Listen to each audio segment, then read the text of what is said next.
O sol atravessava a vitral manchada de pó como se resolvesse em lâminas de memória. Raios amarelados caíam sobre os bancos vazios, desenhando retângulos de luz que tremiam com o ar morno da tarde. Cada partícula de poeira parecia carregar uma palavra que o tempo não pronunciara mais. O sino da igreja, seco e distante, lembrava que ali ainda existia um corpo que respirava, mesmo que as vozes que um dia o animaram estivessem ausentes. Maria Luz entrou sem pressa. A porta rangia com o som antigo das coisas feitas para durar, e o cheiro que a recebeu foi um composto de cera queimada, madeira ressecada e papel muito velho. A mala de papel que trazia junto ao braço tinha o peso de documentos que não pediam apenas leitura, mas restituição. Sua pele morena brilhou um pouco sob a luz filtrada, e os olhos baixos, costumeiros na sua forma de observar, guardavam uma genealogia inteira, nomes que vinham da avó quilombola, vozes que a ensinaram a desconfiar das certidões que rasuram histórias. Ela puxou um banco e deixou a mala sobre os joelhos. O contato do papel com seus dedos trouxe uma sensação familiar. A textura da fibra, o relevo das anotações, o som quase imperceptível de uma página que se ajeita. Fechou os olhos por um segundo e deixou que as lembranças da infância, a avó chamando para ouvir um causo, as mãos grossas e quentes amassando farinha, os nomes de lugares que nunca constaram nos mapas oficiais, descessem como um afeto e um compromisso. Perdera a fé nos arquivos formais de Brasília, onde mapas e parágrafos muitas vezes substituem vidas por números. Mas acreditava em registros que vinham do chão, de pessoas que sabiam nomear um rio pelo cheiro e uma montanha pela cor da água. O padre apareceu na nave com passos hesitantes, os ombros curvados por um hábito que parecia mais tecido de silêncio do que de lã. Havia em seu rosto uma vergonha contida, como se trouxesse entre as mãos algo impróprio. Ele cumprimentou com um aceno suave, e o som de sua voz foi baixo, quase um sopro. Trouxe um envelope amarelado, as bordas escurecidas pelo tempo. Entregou-o com cuidado arqueológico, como quem devolve um pedaço frágil de outro corpo. Maria sentiu o papel entre os dedos e o frio que percorreu a palma como se o passado tivesse siderado sua pele. O envelope exalava um cheiro profundo de tinta velha e tempo seco. Havia ali uma história que não cabia em etiquetas. Ao abrir, revelou-se um mapa rabiscado em tinta de século XVI. A tinta tinha a cor do ferro envelhecido, manchando o pergaminho em traços que desafiavam o esquecimento. As linhas do traçado costeiro curvavam-se como um corpo que lembra a própria margem. Pequenos símbolos surgiam, canoas estilizadas, um metate desenhado, pontos agrupados que pareciam aldeamentos, e no meio uma legenda escrita em letras sinuosas que resistiam à modernidade. Havia também uma nota, caligrafia antiga em português arcaico, palavras que tropeçavam em fonemas hoje rarefeitos. Maria inclinou-se sobre o papel. A leitura saiu em voz baixa, mais para o próprio corpo do que para qualquer testemunha. A nota mencionava Biblioteca Tamoio, denominação que para muitos naquelas paragens parecia mito ou superstição. O texto falava de centros de saber indígenas, de manuscritos escritos em tupi, de pergaminhos que narravam viagens e saberes costurados entre o mar e a floresta. A ideia de uma biblioteca organizada e catalogada pelos próprios tamoios soou como uma convocação que vinha de muito longe. O coração dela acelerou num ritmo que ela reconheceu imediatamente. É o mesmo que anuncia a possibilidade de uma história que muda tudo. Não era apenas êxtase acadêmico. Era a sensação física de um fio sendo puxado embaixo do tapete da nação. Se existir um arquivo sistemático dos povos originários, a paisagem institucional que ela estudara parecia de repente uma colcha com remendos formando silêncio. Memórias históricas vieram em pequenos estilhaços na mente de Maria. As expulsões ordenadas sob pretexto de progresso, aldeias incendiadas até as paredes perderem o nome, pactos forjados entre senhores de terra e clérigos para transformar resistência em obediência, livros de batismo usados como instrumentos de apagamento de línguas. Ela viu em pensamento mapas oficiais que apagaram nomes indígenas, relatos de viajantes que registraram só aquilo que lhes interessava, e a logística brutal de uma colonização que reescreveu territórios inteiros. Mas o que tinha diante de si não era relato vago. O mapa trazia sinais de catalogação, ícones que repetiam padrões, anotações que pareciam índices. Havia uma ordem, havia intenção. Havia uma voz organizada que escolheu guardar e sistematizar conhecimentos que a história dominante se dispôs a suprimi-los. Isso lesionava as fundações de certezas acadêmicas e políticas. Era como se alguém lá atrás tivesse erguido com precisão um arquivo para conter um mundo inteiro dentro de línguas e símbolos que só os próprios donos saberiam decifrar. Ela colocou a mão sobre o mapa, sentindo o relevo suave do desgaste. Em sua cabeça, as perguntas brotaram como sementes que não se desligam do solo. Como catalogaram? Quem entregou ou escondeu esses papéis? Por que a memória coletiva aceitou tanto silêncio? E, sobretudo, o que significaria para as famílias ainda vivas que havia uma ordem de preservação criada pelos próprios povos que colonizaram? O padre suspirou. Ele sempre a observava com uma mistura de pena e respeito, como se reconhecesse nela uma integridade que não era comum ao redor. Falou, hesitante, de uma voz que mal queria ser ouvida. Muitos testemunhos foram esquecidos por medo, murmurou o padre. Havia olhos que viram e calaram. Bancos de confissão que guardaram segredos e depois os perderam para o pragmatismo e para a necessidade de silêncio. Maria não olhou para ele de imediato. Fez girar o mapa entre os dedos. O som do papel sobre as costas das mãos era um registro de tempos distintos. Ela pensou na avó, naquelas lições de resistência que vinham sem formalidade e na ferida que a história institucional deixara nas comunidades. Eles esqueceram por violência, respondeu ela com uma calma que cortava. Não por medo apenas, por violência. As convicções do padre vacilaram diante da precisão daquela frase. Esquecer é verbo passivo quando se trata de perda, mas quando se analisa historicamente, era ato. Houve mãos que arrancaram, fogueiras que consumiram, ordens que puniam. Chamar isso de esquecimento seria suavizar uma injúria. O padre permaneceu em silêncio, encarando o espaço entre as colunas onde a luz desenhava faixas. A palavra que ele buscava talvez fosse expiação, talvez fosse culpa, talvez fosse outra coisa que não cabia em confissão. Ele franziu a testa como quem remexe arquivos invisíveis, procurando razão para as omissões. A igreja parecia uma constituição antiga, e ali, entre as pedras, havia um registro moral que não queria se dissolver em justificativas. Maria sentiu crescer em si uma mistura de reverência e indignação. Reverência pelo cuidado de quem, contra tudo, talvez conservou algo. Indignação por saber que a própria estrutura social alimentou esse buraco de silêncio. A mala aos seus pés agora parecia mais uma arca de promessas do que apenas uma coleção de papéis. Ela sabia que a força da descoberta vinha não só do que havia no mapa, mas do que o mapa ameaçava expor. Um país inteiro erigido sobre camadas de esquecimento proposital. Um vento entrou pela vitral, deslocando um fio de pó que dançou em câmera lenta. O movimento transformou-se em metáfora viva, uma partitura que convocava a escuta. Maria quis ouvir mais. Queria devolver a palavra às pessoas que nunca tiveram em fontes oficiais. Queria encontrar leitores de tupi, mestres de contagem ancestral, restos de pergaminhos que talvez tivessem migrado para coleções privadas ou sido descompostos no fogo das conquistas. Ela alinhou algumas perguntas em pensamento. Quem se beneficiou do silêncio? Que interesses preservaram o apagamento? Havia nomes, locais, pactos que poderiam ser desenterrados com paciência e coragem. A simples possibilidade de que existira uma biblioteca tamoio alterava o eixo da história oficial. Não era apenas uma curiosidade acadêmica. Era, potencialmente, um mecanismo de justiça histórica. O padre em seguida falou de novo, agora mais contido. Disse que havia receio até de pronunciar certas toponímias, que se mudou muita coisa sob o pretexto de paz e progresso. Havia registros queimados, documentos retirados, testemunhos levados por quem temia represália. Sua voz se encolheu no final, como se pedisse perdão por não ter guardado mais. Maria guardou o mapa com cuidado e deixou que as palavras dele atravessassem sua razão. A sensação era de que um caminho se abria, mas não iluminado por um holofote. Era uma trilha na penumbra que exigia passos firmes e uma bússola feita de conhecimento e ética. O rosto dela contraiu-se brevemente, num gesto que parecia cumprir um voto. Havia uma promessa que agora era também juramento. Levanta. Uma biblioteca apagada significava encarar resistências concretas. Havia proprietários de terras, instituições, arquivos públicos e privados que não gostariam de ver o próprio passado questionado. Havia famílias que reconheceriam nomes que o Estado negara.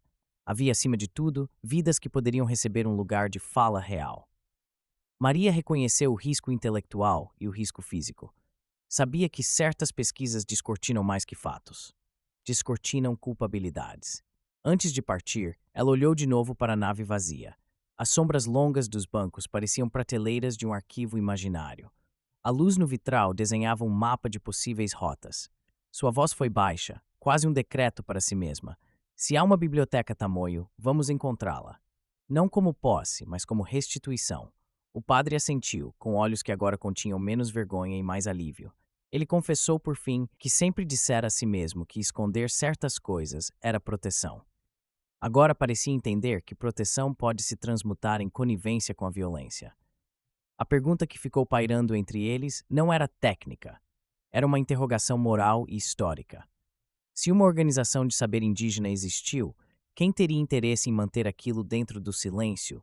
E em que medida o silêncio se tornou estrutura do presente? O fragmento na igreja era mais que um mapa. Era uma ferida aberta e, ao mesmo tempo, uma promessa de cura.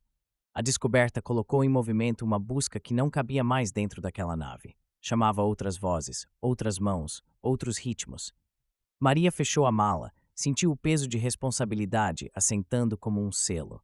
Ao atravessar a soleira da porta, a luz que deixou para trás parecia acender perguntas em quem assistia. Havia reverência na maneira como tocou o papel, mas também uma indignação limpa, sem teatralidade. A cidade e a academia poderiam respirar inconscientemente, mas a vida dos viventes, dizia ela para si, seria reescrita caso a biblioteca tamoio se provasse existente. E assim ficou a cena: uma estirpe de luz, um mapa, uma confissão sussurrada e uma promessa. A pergunta não respondida pendia como um convite. O fragmento havia remetido o passado ao presente, e com isso convocado uma investigação que não permitiria retorno à ingenuidade. Quem guardou o saber, e por que foi permitido escondê-lo, estavam prestes a ser interrogados por quem resiste. O envelope permaneceu fechado como um juramento no fundo da mala, enquanto o ônibus atravessava a paisagem de barro e mangueiras até a cidade. Maria observava a linha do horizonte se desfazer em construções que pareciam querer esquecer o lugar de onde vinham. A mala ao seu lado era mais que papel, era um segredo precioso que a enchia de peso e responsabilidade. O cheiro da cidade entrou pela janela do coletivo. Fumaça de comida, óleo velho, um perfume industrial que se agarrava à garganta. E trouxe consigo uma sensação de retorno que para ela era promessa e ameaça ao mesmo tempo. Ao chegar aos arquivos centrais, o edifício falou em linguagem arquitetônica de autoridade. Colunas altas, placas em bronze, portas que se fechavam com um som de conclusões. O corredor era uma garganta larga revestida de mármore frio. O ar-condicionado despejava um frio moral, como se aquele prédio fosse uma câmara onde as coisas se mantinham em suspensão. Maria sentiu os dedos umedecerem ao segurar o envelope. Cada passo ecoava. Parecia que o próprio som dizia que ali não se entrava com segredos fora do protocolo. No balcão, um funcionário com crachá plastificado olhou por cima de óculos grossos. O sorriso era treinado, a curiosidade controlada. Ele pediu o protocolo, a justificativa de pesquisa, os nomes de orientadores e registros acadêmicos. Maria ofereceu as credenciais, a carta de apresentação da universidade, o resumo de uma pesquisa. O homem fez anotações com uma caneta que arranhava o papel, como quem marca fronteiras invisíveis. Depois de um tempo que foi proporcional à paciência de Maria, ele disse que alguns pedidos demorariam semanas, outros meses. Explicou, com a voz doce de quem entrega pequenas derrotas em embrulhos, que certas coleções eram sensíveis, que era preciso autorização especial, que havia cláusulas de acesso que protegiam patrimônios e famílias. Um diretor de museu recebeu-a numa sala com paredes cobertas por molduras. Seu perfume era discreto, universitário. Ele a olhou com aquela autoridade de quem já leu demasiado e sorriu como quem corrige um equívoco infantil. Documentos indígenas, disse ele, não se preservam em museus europeus, afirmou com um ar de pedantismo, e ofereceu um rolo de microfilme, como se tivesse servido um delicado antídoto. O microfilme prometia coleções, relatórios de viajantes, inventários. Maria aceitou, por educação, mas seu organismo reagiu com um desalento que começou como um frio na nuca e se transformou em revolta contida. O rolo girou sob a luz mortiça do leitor. Imagens granuladas de páginas, letras desfocadas, folhas em que espaços vazios sugeriam que algo havia sido arrancado. Quando ela pediu para ver as folhas correspondentes às inscrições do mapa, o técnico coçou a cabeça e disse que aquele lote era incompleto, que havia problemas de conservação, que os negativos originais haviam sido danificados. A primeira vez que alguém usou a palavra danificados, ela quis acreditar. Danificado soa neutro, uma fatalidade da matéria. Mas as mãos de Maria procuraram a borda de uma página projetada na tela e desembocaram em uma margem irregular, quase reta, como se algo tivesse sido cortado. Ela pensou nas fogueiras, nos campos e nas práticas de apagar. Pensou nos nomes das pessoas cuja única defesa era a escrita. Cada lacuna no microfilme soava como um corpo arrancado do arquivo comum. Os corredores dos arquivos eram labirintos de arcaísmo técnico. Armários metalizados rangiam com o rumor de resistência. Maria batia de porta em porta, solicitando inventários de fazendas, notas de mercadores, registros eclesiásticos. Em muitos documentos, encontrou lacunas que cheiravam a silêncio intencional. Folhas arrancadas, rubricas apagadas, menções omitidas. Em um inventário de propriedade, um conjunto de entradas terminava abruptamente com uma linha em branco, como se o escriba tivesse sido interrompido e instruído a cessar.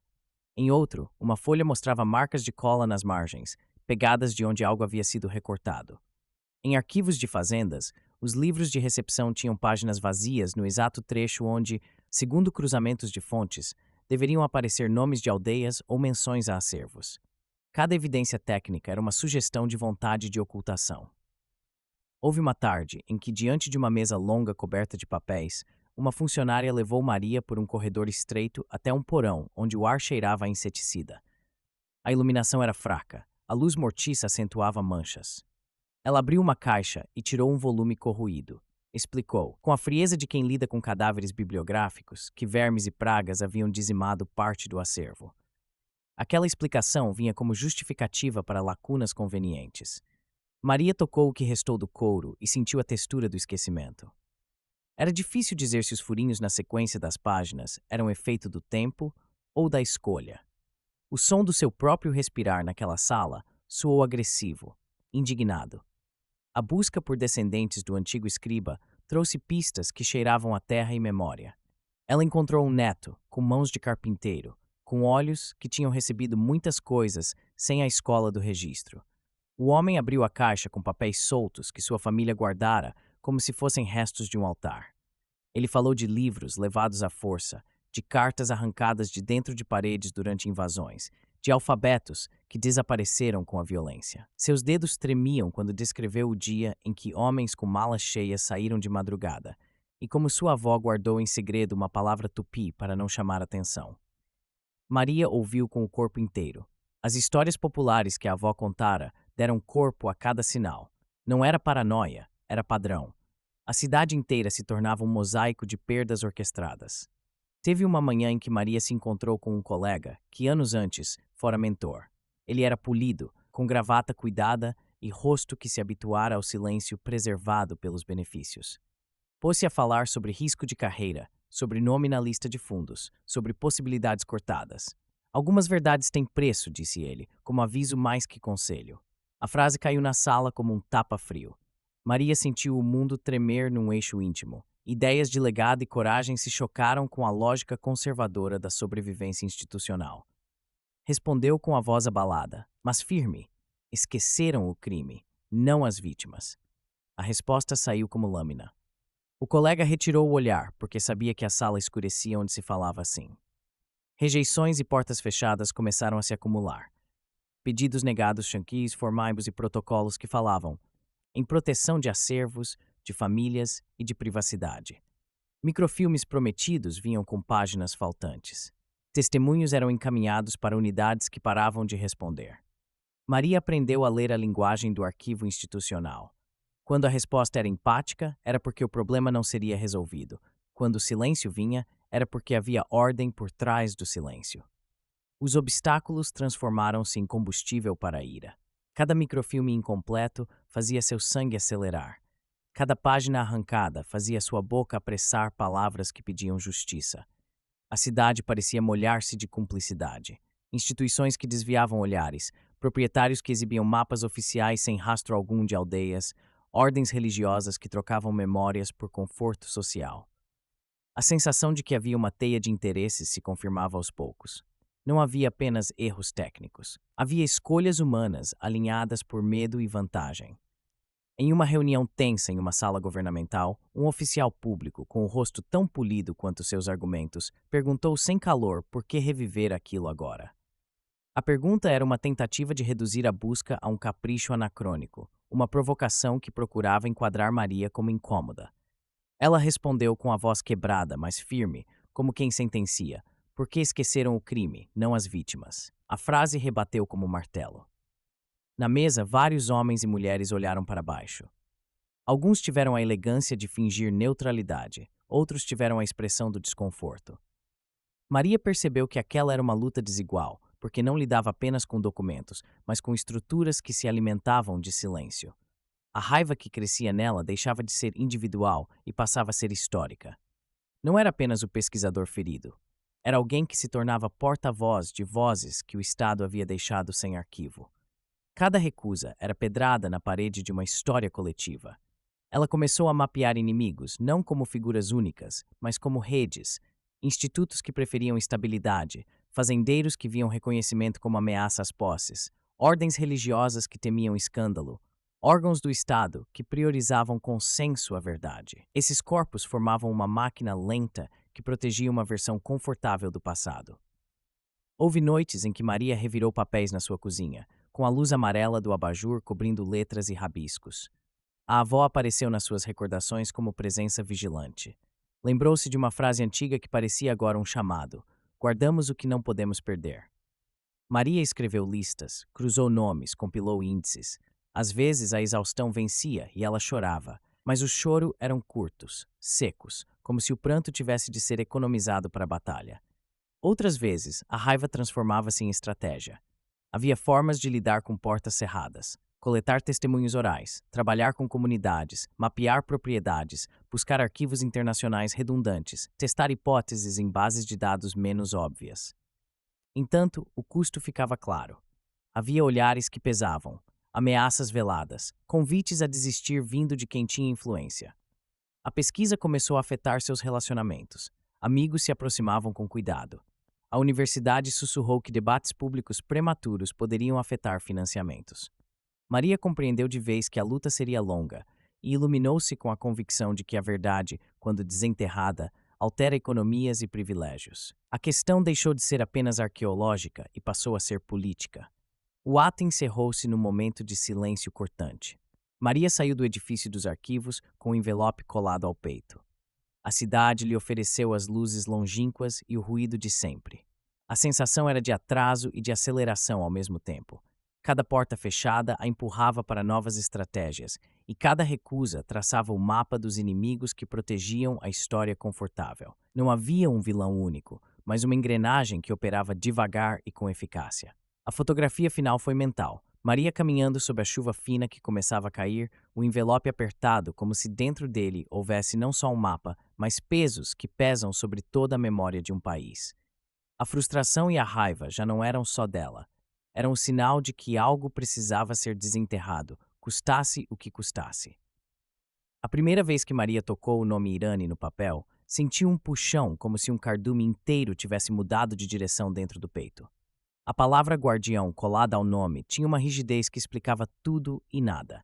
Guardião era título que pesava, herança que atravessava séculos. Ela afastou o mapa do rosto e a luz do abajur desenhou sulcos na sua testa. Irani estava onde o silêncio fazia sentido, listado entre inventários que nas margens exibiam cortes e rasgos como cicatrizes mal cauterizadas. Ao ler, passou pela avó em pensamento, pela voz grossa e terna que cantava rezas em tupi, misturadas com cantos do candomblé, as mãos com cicatrizes de trabalho que sabiam costurar redes e nomes. A conexão transformou as hipóteses em juramento. Não era mais curiosidade acadêmica, era sangue e ancestralidade, era dívida e promessa. O mapa deixou de ser documento neutro e virou cartografia de identidade. Cada linha antiga agora tocava sua própria pele. Ela guardou o envelope sob a roupa, contra o coração, como se o calor humano pudesse proteger o papel. A cidade em volta parecia menor, carregada de horizontes falsos. Embarcou num ônibus que cheirava a couro velho e gasolina, e a viagem foi um tempo de elaboração. O rosto de Irani vinha e voltava em imagens soltas, um homem de mãos calejadas, falando baixo, marcando as coisas com símbolos que só os vizinhos sabiam decifrar. Maria sabia que descobrir o que aconteceu com Irani exigia pisar em lugares onde a memória era líquida, passada de boca em boca, protegida por rituais e medo. A comunidade pesqueira era uma mancha de casas sobre palafitas, um emaranhado de cordas, redes molhadas e cheiro de sal que impregna os ossos. Quando o Bark o encostou, a madeira protestou com gemidos que pareciam elogios ao vento. O sol bateu na água com a insistência de quem não quer perder a verdade. Maria desceu com a mala pequena e o envelope sob o colete. Cada passo sobre as tábuas rangia como anúncio. As pessoas olharam, primeiro com desconfiança, depois com reconhecimento quando a avó de Maria foi mencionada. Teceram-se sorrisos curtos. A comunidade reconheceu nela a pele, as falas, o nome da família que ainda ecoava em velhas rezas. A anciã pediu que se sentassem num círculo improvisado, sob a sombra de um pé de mangaba. O ar tinha sal e memória, e a voz daquela mulher era corda de instrumento afinado pela dor. Ela falou sem pressa, como se cada palavra trouxesse de volta um pedaço de tempo arrancado. Homens armados chegaram de madrugada, contou a anciã. Gritavam em língua estranha, outra língua que cortou no ouvido e fez as pessoas se ajoelharem. Marcaram corpos com ferros quentes, levaram escrivanias, papel, cordéis, levaram pergaminhos enrolados e caixas de couro. Puseram tudo em carros que cheiravam a brilho e metal e foram para os engenhos de açúcar, para as capelas, como se levassem apenas objetos. Quem tentou resistir foi punido, disse ela sem dramatizar, apenas alinhando fatos como passos de dança. Maria teve que interromper o fluxo para contar de Irani. O rosto da anciã afundou em memória e reconhecimento. Irani era o guardião que anotava nomes de partos, remédios, cantigas, fórmulas para curar febres da pele, receitas de cuidados com crianças que não constavam em livros. Ele não guardava apenas palavras, guardava modos de ser. A simples menção do nome fez duas mulheres revirarem uma caixa com papéis enrolados, coberta por uma toalha de retalhos. Eram fragmentos, bilhetes, listas de nomes escritas em caligrafia de mãos trêmulas. Maria tocou as folhas com a mesma reverência de uma pessoa que encontra parentes perdidos. No papel amarelado havia uma anotação de Irani em tinta que tremia. O jeito de traçar o R lembrava as curvas do rio. Havia marcações que pareciam coordenadas, desenhos de linhas costuradas por símbolos que mesclavam tupi e sinais de contabilidade colonizada. Ali estava o indício de que a Biblioteca Tamoio não era coleção estática, mas tecido social. Registros de nascimentos, remédios locais, desenhos de rotas de pesca, calendários rituais, modos de cura que os remédios do posto não reconheciam. Era uma rede que organizava o conhecimento na boca das pessoas e na letra do guardião.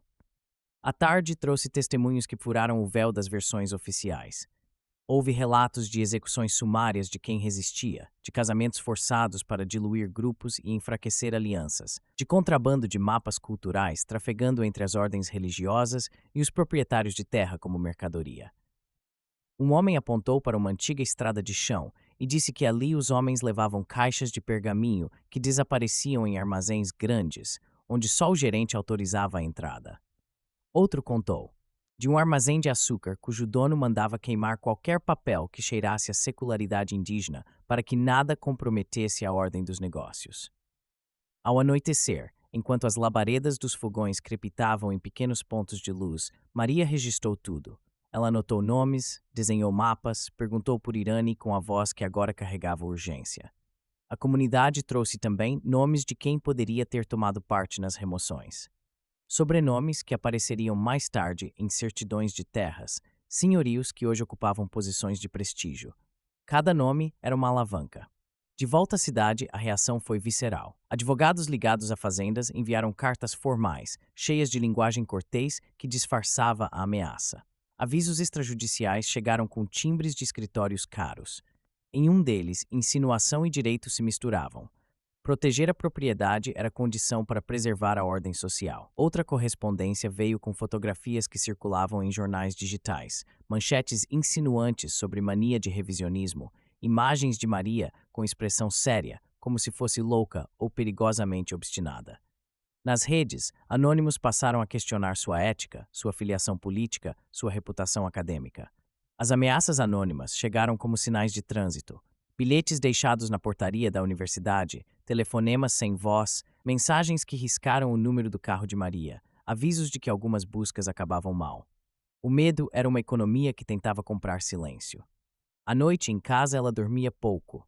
A avó segurava sua mão e falava palavras que eram medicina. Eles não roubaram apenas papel, dizia a avó, arrancaram quem éramos. A sentença atravessava Maria como se fosse faca e pomada ao mesmo tempo. Era dor e guia. A violência simbólica dos advogados e das manchetes encontrou resposta na coragem prática de Maria.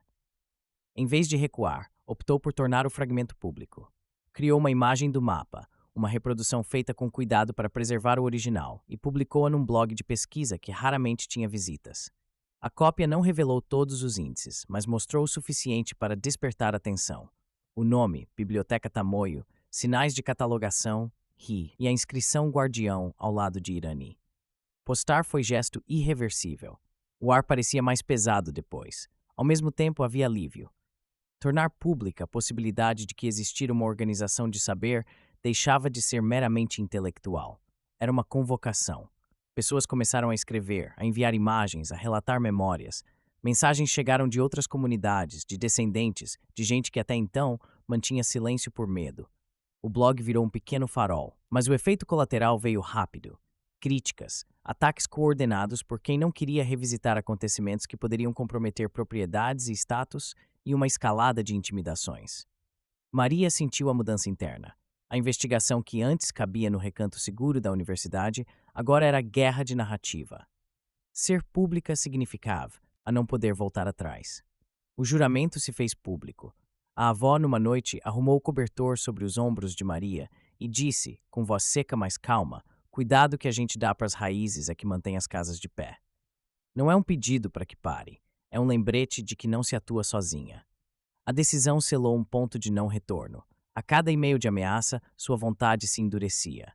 A cada depoimento de comunidade que chegava ao blog, sua convicção se adensava. Irani deixara mais que um nome. Havia deixado um caminho que agora Maria via com clareza.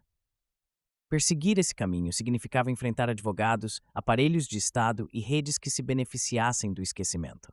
Significava também colocar em risco pessoas que depositavam confiança nela.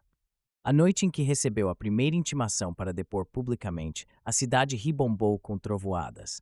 A chuva batia nas janelas como se fosse tática de acerto. Ela leu a notificação com dedos que tremiam só um pouco. Não era a primeira intimação que vinha por palavras alisadas em timbre legal, mas era diferente. Envolvia pressão pública. Requeria explicações que poderiam ser distorcidas. A capa da intimação parecia uma pá que cava. Maria respirou fundo e, pela primeira vez, falou em voz alta para si mesma, com a baixa firmeza que usava em conferências e diante de adolescentes que perguntavam por suas origens. Se eu recuar agora, disse ela, perco mais do que a pesquisa. Perco a família que me ensinou a não dar nome ao que não é digno. Perco a chance de devolver histórias a quem as carregou na pele. A frase ficou no ar, simples e cortante. A chuva lá fora mordeu o telhado. O mapa repousava no escaninho do escritório, protegido por um plástico translúcido.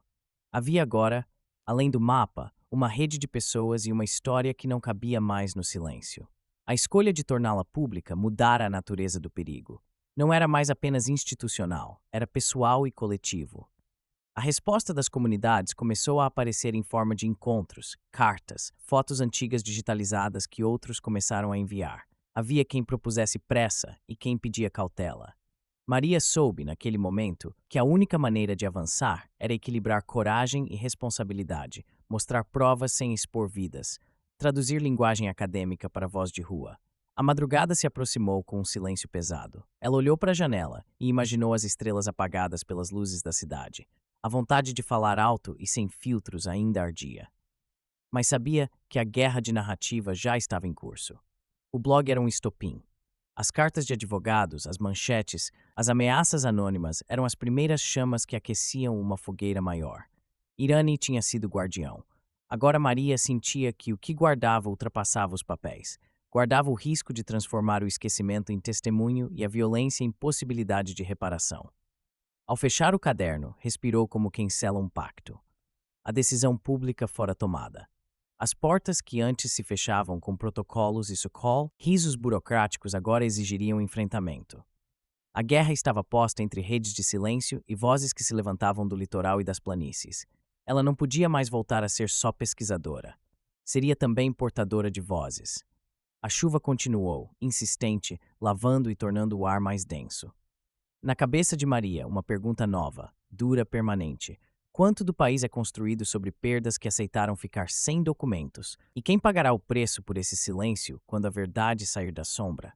A estrada de terra parecia um fio que cortava o mapa oficial. Quando o carro saltava sobre as crateras, a poeira subia como pequenas memórias soltas do chão. Maria apertava a bolsa contra o corpo e sentia o peso de papéis, que já não eram apenas papel. Havia um cheiro de terra molhada, de madeira que exala história, e o ar trazia o rumor de vozes que o asfalto queria enterrar. As alianças nasceram devagar, em mesas de varanda e nas pontes de tábuas que uniam palafitas. Primeiro veio o contato com um líder quilombola, que falava pouco, mas que tinha na mão a marca das batalhas em anéis de calos.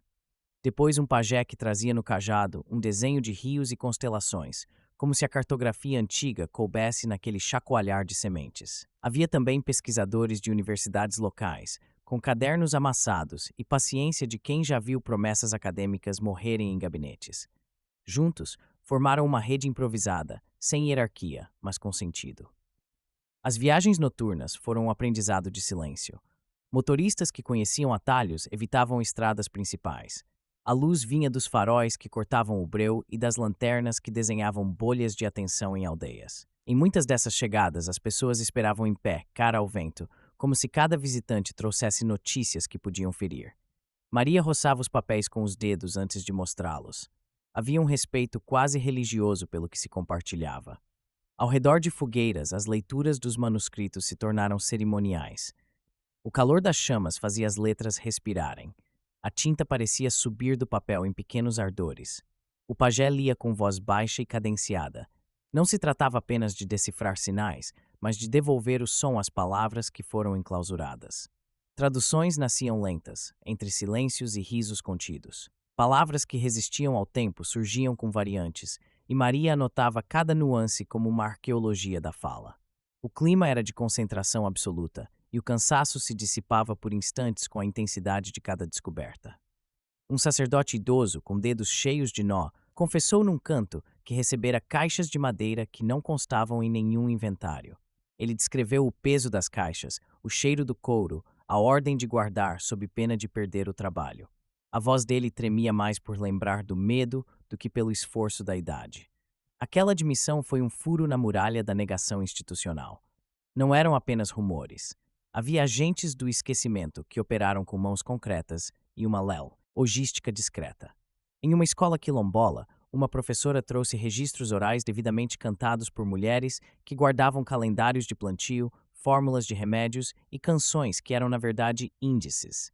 Ela ensinava as crianças a rimar nomes e eventos para fixar memórias que os livros oficiais silenciavam. As folhas não eram apenas suporte, eram superfície de memória viva. O relato trouxe à mesa a ideia de bibliotecas de folhas e toldos escritos, estruturas móveis de conhecimento que não precisavam de vernizes acadêmicos para existir. Ao abrir os textos, a equipe encontrou manchas que pareciam rumos. Havia sangue nas margens, marcas que denunciavam violência física sobre as páginas. Havia cadernos com listas de nomes riscados, como quem tenta apagar pessoas da história sem apagar o traço do traço. Catálogos exibiam carimbos com o nome de senhores de engenho, como se o selo fosse uma reivindicação sobre aquilo que não lhes pertencia. Cada marca foi um punho fechado na face do tempo. O trabalho foi extenuante. Noites sem dormir multiplicaram-se. A digitalização parecia promessa de preservação, mas transformou-se em fonte de dor quando documentos cruciais desapareceram misteriosamente durante o processo. Uma pasta que tinha sido colocada no scanner deixou de responder. Arquivos corrompidos apareceram como buracos negros, e um backup aparentemente foi substituído por um documento vazio. Houve choro em silêncio, vontade de quebrar máquinas, palavras que queimavam a garganta. Maria sentiu a frustração como peso físico, um nó entre as costelas. Censuras legais chegaram como vento cortante. Ofícios pediam cautela, autoridades recomendaram sigilo, e uma figura que vinha sendo um pilar recuou por medo. A perda daquele apoiador foi golpe que deixou hematoma. Ele explicou, com voz que tentava parecer calma, que a pressão sobre ele afetaria familiares, empregos, compromissos. Maria viu a dor no rosto dele. Compreendeu, sem concordar, que a luta exigia pagar um preço que nem todos estavam dispostos a arcar. Houve também cenas de intimidade que pareciam restaurar o sentido do trabalho. Maria chorou sobre páginas apertadas contra o peito, lágrimas que enegreciam a borda do papel. Recitou para si linhas de um tratado de cura que falava de memória como ferida a ser tratada. As palavras saíam como remédio. Ao seu lado, um jovem do quilombo limpou a garganta e afirmou que nunca imaginaram que alguém ouviria suas vozes no papel. A declaração, simples e direta, caiu nele como luz. Foi a confirmação de que a pesquisa ultrapassava o acadêmico e penetrava no humano. Os frutos do esforço vieram em provas que começaram a montar uma narrativa pública. Inventários antigos ligavam fazendas a cofres e a ordens religiosas. Relatos de ex-escravos descreviam alfabetos próprios, sistemas de escrita que misturavam sinais europeus e traços africanos.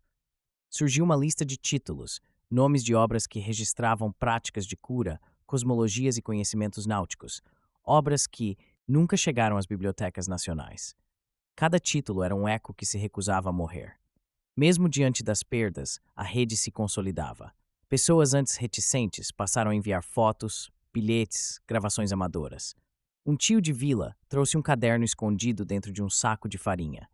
Uma mulher de outra costa enviou um áudio com um trecho de canção que descrevia rotas de pesca e calendários lunares.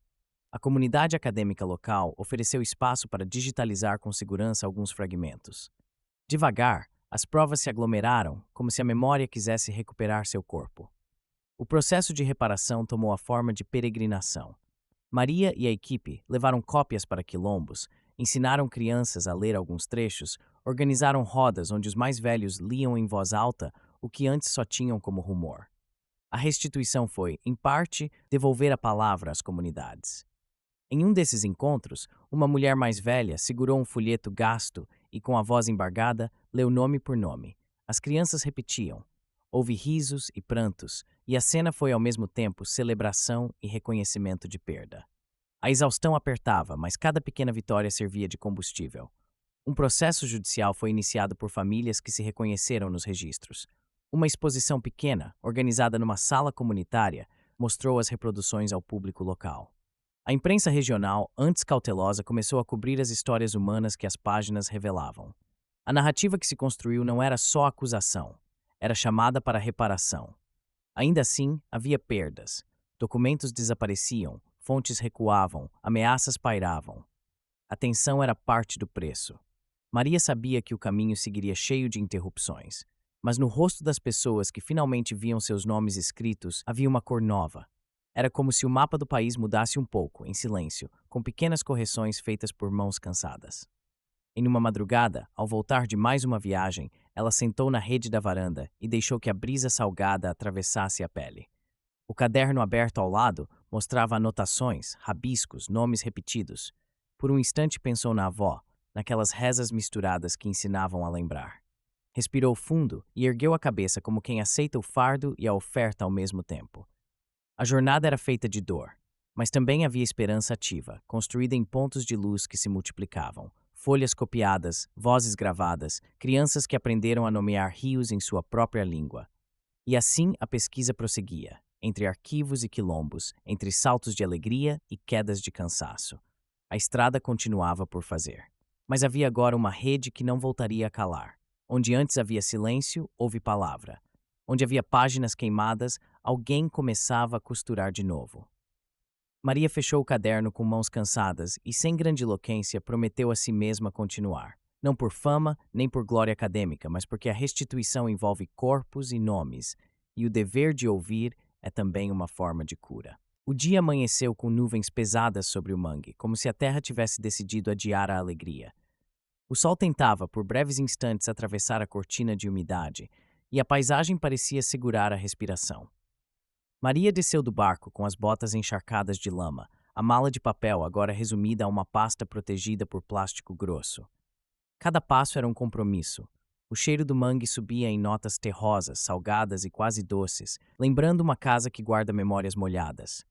O engenho estava enterrado numa curva onde o rio estreitava.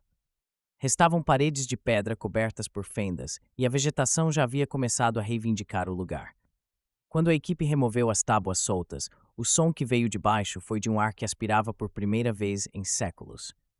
A entrada era estreita, uma fenda como boca de animal que só se abria quando alguém se inclinava em coragem. Nada ali era apressado. O trabalho foi cuidado, quase litúrgico. Lanças de metal para apartar o limo, luvas gastas para proteger dedos que já tinham tocado muitas feridas, lanternas que desenhavam bolhas de luz em paredes de salitre.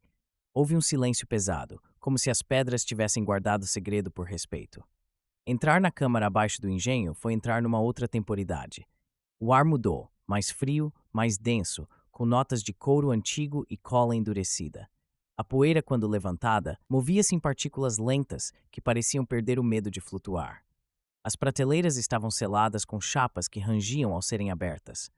O som do metal contra metal parecia um aviso e uma promessa ao mesmo tempo. Ao abrir o primeiro armário, apareceu a primeira memória sólida. Códices enrolados, ligaduras de couro marcadas por sinais que não eram latinos em sua totalidade. Algumas folhas tinham grafias que lembravam tupi. Outras estavam escritas com sinais que mesclavam capitulares europeias e traços indígenas, como se duas linguagens houvessem decidido conviver naquela escrita. Maria tocou a borda de um pergaminho com a ponta do dedo, sentiu a aspereza, a doçura da tinta que havia seduzido uma pena séculos antes. O cheiro era de tempo bem conservado, uma mistura de pele, pó e retorno. Havia mapas astronômicos desenhados com precisão surpreendente. Pequenas estrelas, pintadas em vermelhos e azuis, serviam de chaves para rotas de pesca e para calendários ritmados pela lua. Tratados de botânica revelavam conhecimentos de plantas usadas para febres, para parto e para feridas que a medicina oficial esqueceu. As anotações marginais vinham em linguagem de curandeiros.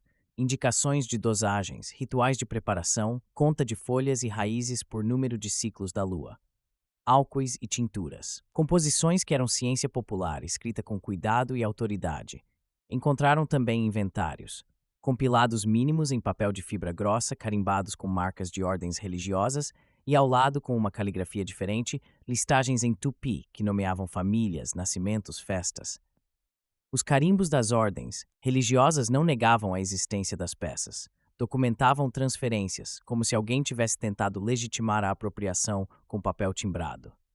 Em um caderno, havia um selo com a assinatura de um administrador da fazenda e, na margem, a indicação de destino: Capela do Engenho X, arquivo particular do Sr. Y. A clareza do documento fazia a garganta de Maria apertar. Ali estava escrita a logística da tomada. Uma das páginas tinha manchas que pareciam lágrimas secas. Numa coluna, nomes riscados com força. Em outra, um inventário anotava objetos como se fossem mercadorias. Cordéis, tabelas de pesca, rolos de pergaminho. Havia também uma linha, quase escondida, que registrava o nome Irani, seguido da palavra guardião, escrita em uma letra que tremia, mas dizia mais do que qualquer selo oficial. Quando Maria passou o dedo sobre a escrita, foi como se tocasse uma voz.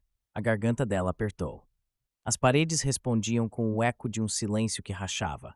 A descoberta repercutiu com velocidade que assustou.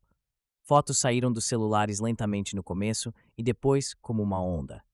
Transcrições de fragmentos foram postadas por membros da equipe que não conseguiam esperar por burocracias.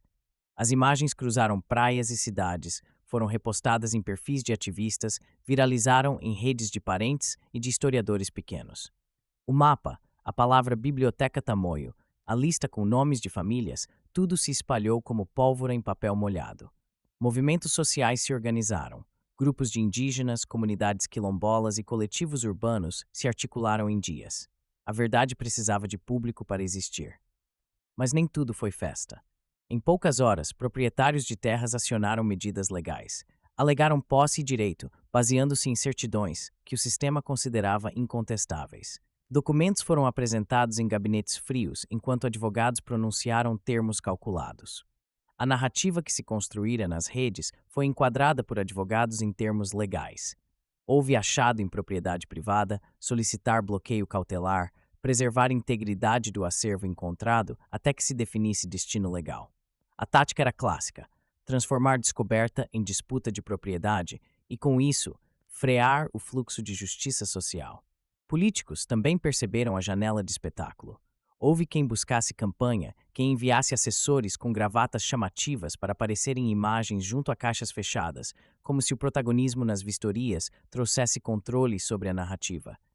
Alguns tentaram transformar a descoberta em halo de bondade institucional.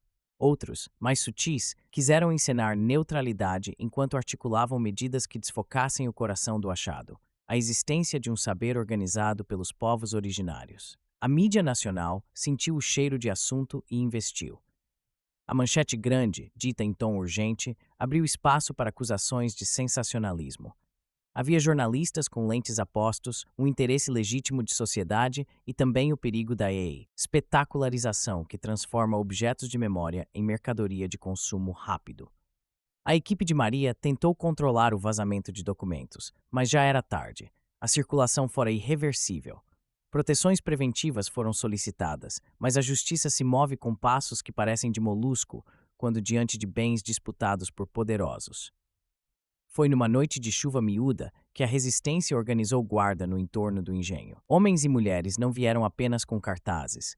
Trouxeram tambores, redes de pesca usadas para cobrir caixas, crianças que sabiam cantar versos que mencionavam rios. Havia um sentimento de urgência que misturava festa e contenção.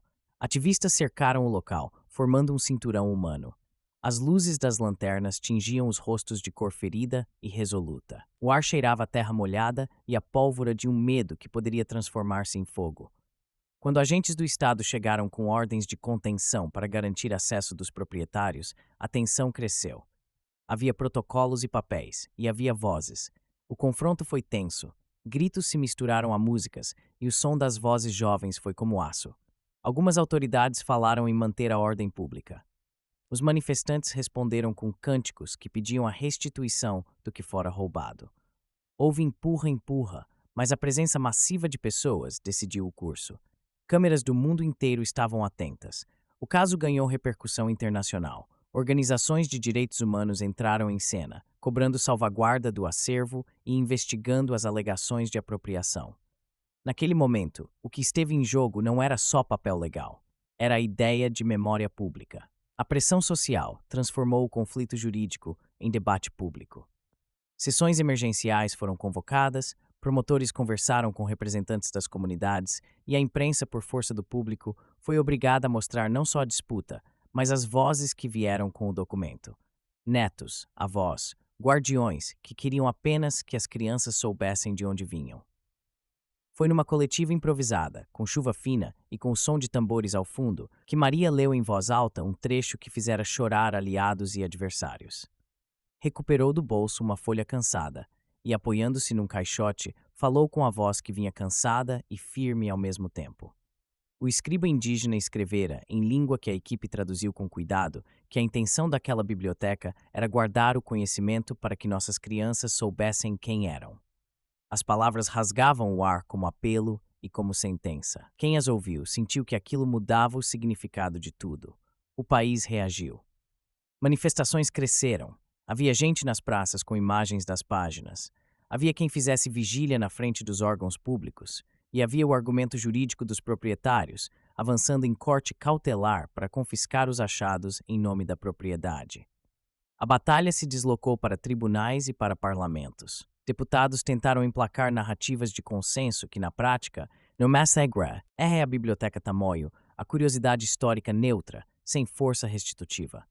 A euforia da descoberta e a adrenalina do embate mostraram-se no rosto de Maria como uma mistura de lágrimas e sorrisos. Ela sabia, no entanto, que a vitória não seria apenas local. A proteção do acervo exigia decisões jurídicas, políticas e éticas. A defesa precisava comprovar autoria, vínculo comunitário e necessidade de restituição. A equipe organizou pareceres, peritos em conservação e vínculos entre as famílias e os papéis. O movimento ganhou advogados pro bono, e além do ruído midiático, a causa fez-se corpo em processos legais. As noites seguintes foram de vigília e de audiências.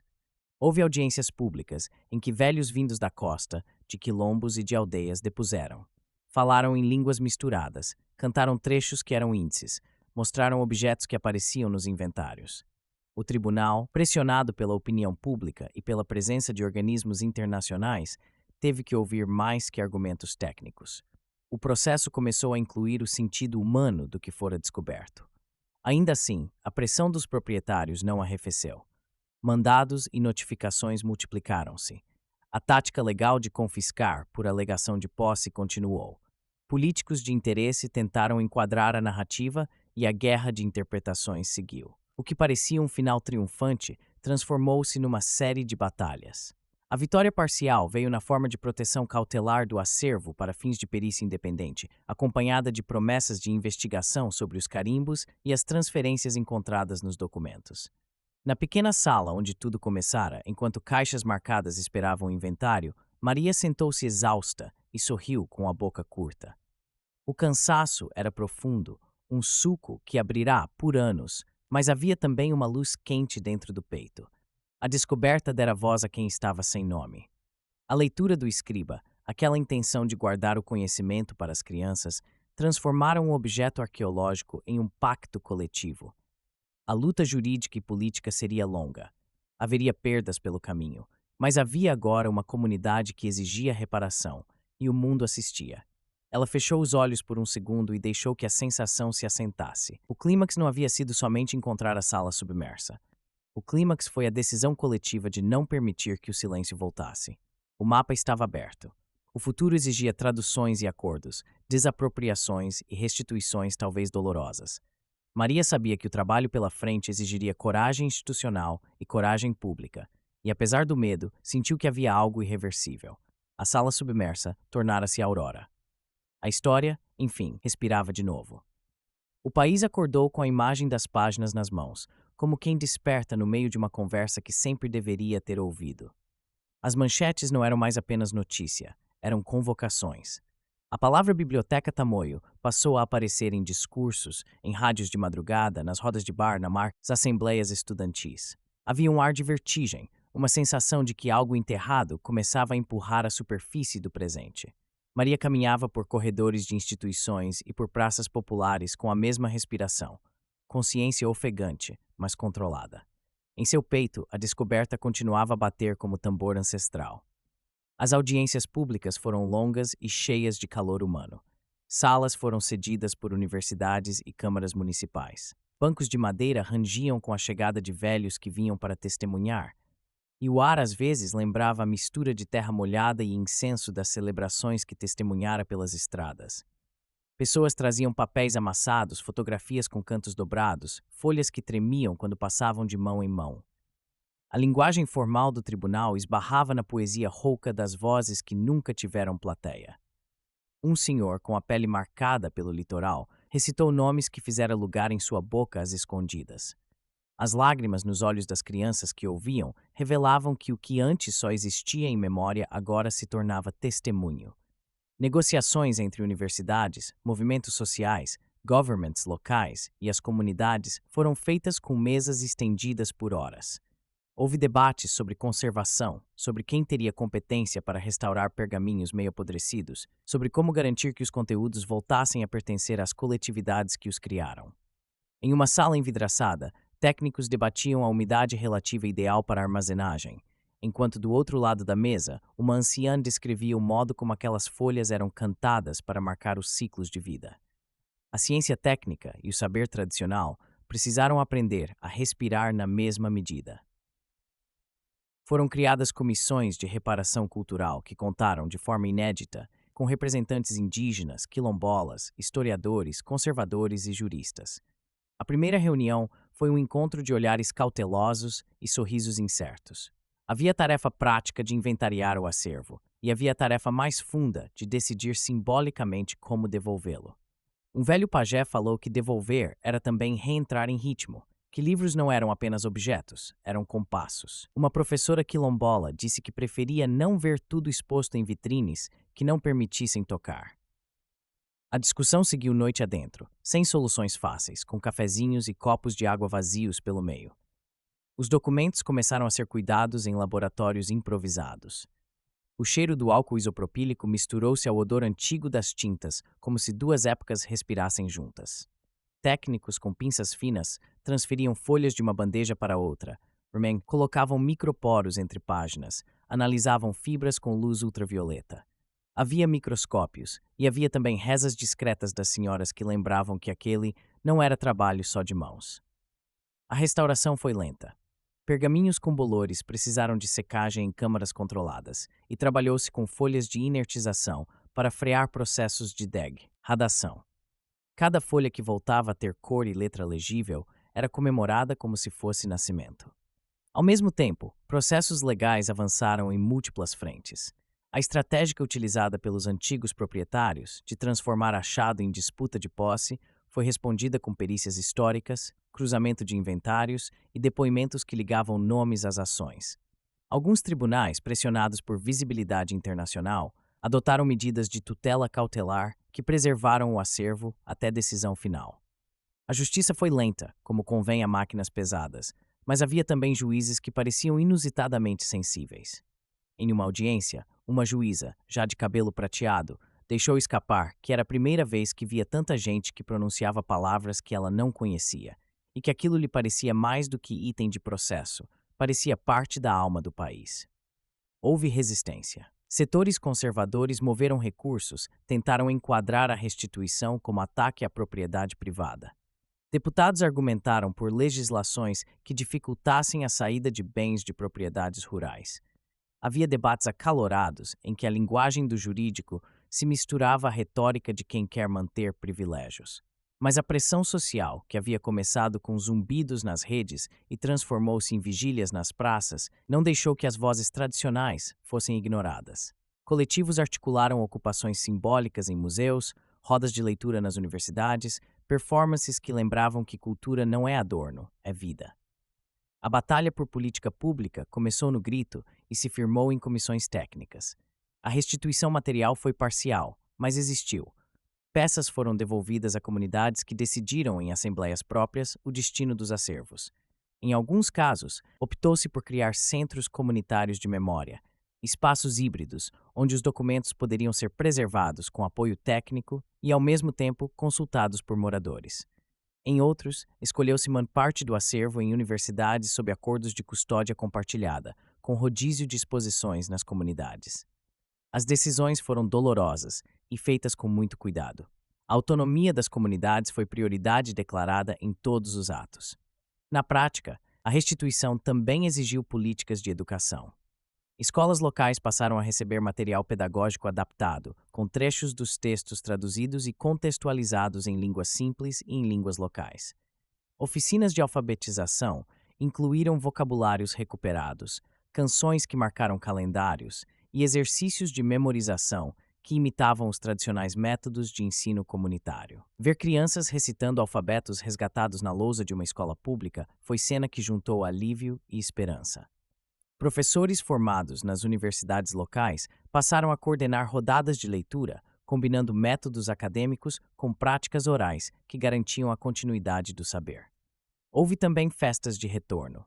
Em uma cerimônia na comunidade litorânea, caixas foram abertas com cuidado por mãos que choravam.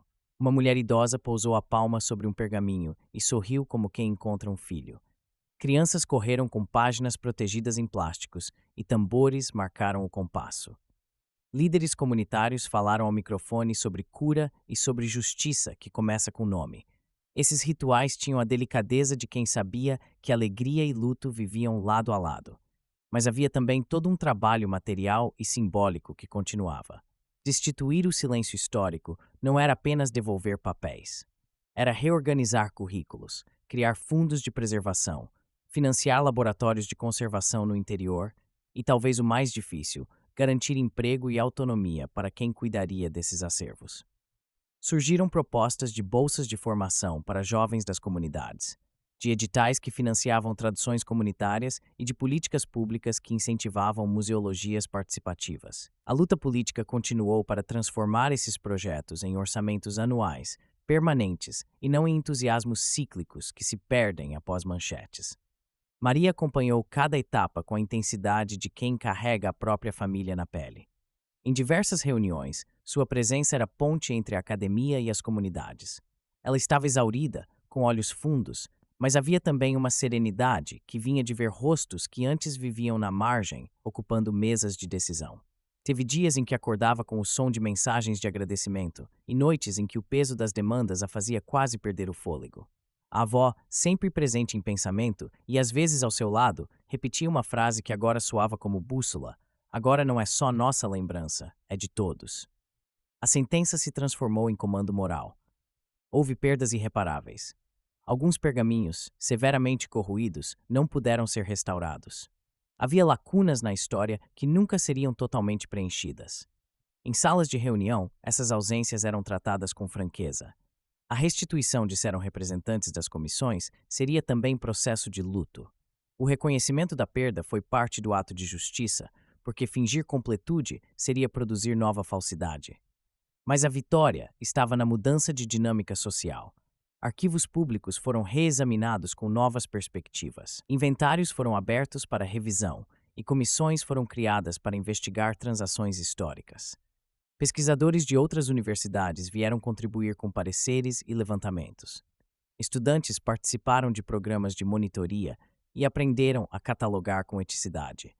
O que antes era silêncio institucional passou a ser questionado em seminários e em plenárias. A memória, finalmente, deixou de ser moeda escondida e passou a ser debate público. A lição que emergiu, muitas vezes repetida em discursos modestos, foi de que a memória roubada pede restituição material e simbólica. Não bastava devolver um papel. Era preciso reconhecer as violências, criar políticas permanentes e incluir a narrativa recuperada nos livros escolares, nas matrizes de pesquisa, nas placas das cidades. Recontar a história do país em suas múltiplas vozes tornou-se objetivo declarado em reuniões pedagógicas. Havia resistência, claro, mas havia também um movimento crescente que entendia que enfrentar o passado é condição para construir uma democracia mais honesta. No fim, veio um momento singelo que Maria guardaria para sempre. Sentada numa sala simples de uma comunidade, ela viu uma velha, com as mãos marcadas pelo sal e pela farinha, passar a ponta dos dedos sobre uma letra que voltara a ler.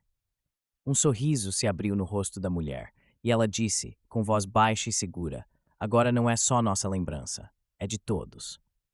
Maria apertou a mão dela e sentiu que o juramento que a levara por tantas estradas voltava inteiro. A sensação final não foi de glória fácil, mas de trabalho em marcha.